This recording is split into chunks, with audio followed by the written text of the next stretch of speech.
folks.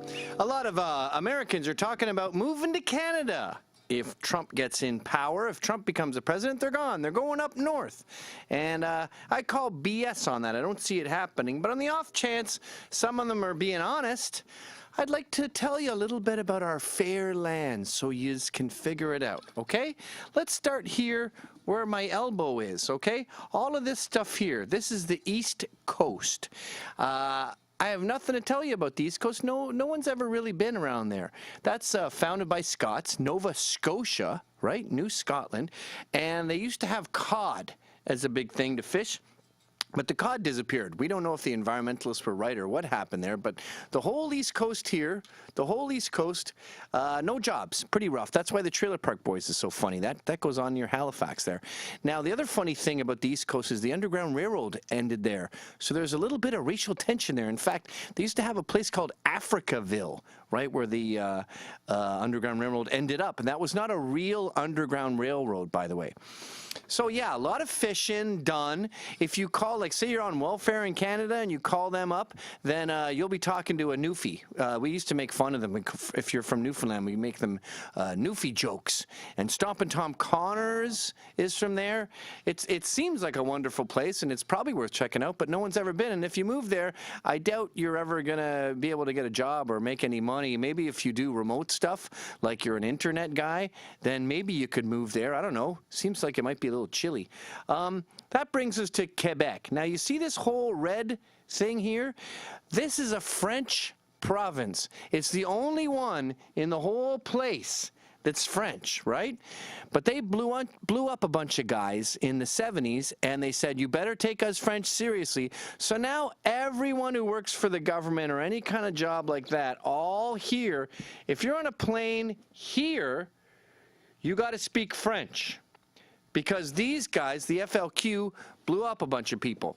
Now, you're definitely not going to get a job there, so don't get your hopes up. Because not only do you have to speak French to be there, you have to speak French without an accent.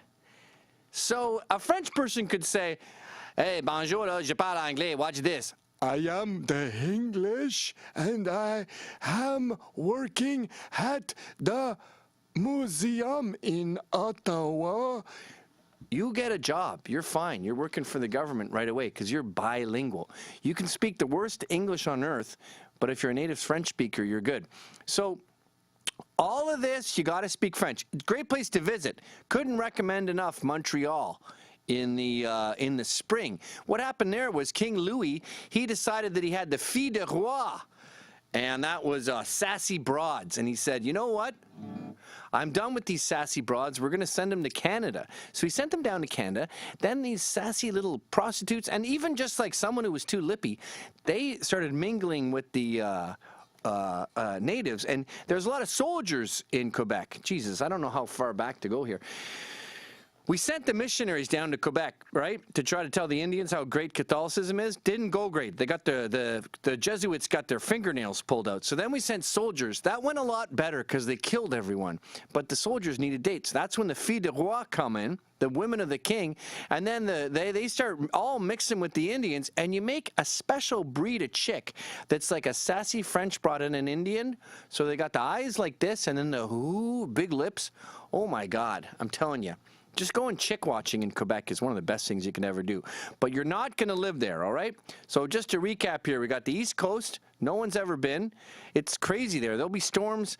I heard of a guy there. He had a shark on his street. A shark washed up on his street during a storm. Anyway, and then Quebec, that's all French, which brings us down to Ontario. Now, Ontario, you got Ottawa there, right? That's a government town. And as I said before, you got to be bilingual. So you really only got Toronto. Right there. That's like the New York of Canada.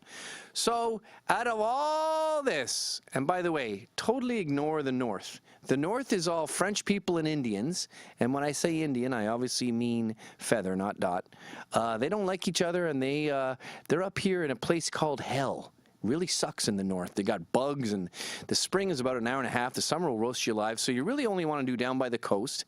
And then Montreal is beautiful, beautiful town. You're not going to get a job there. You're going to get your job in Toronto.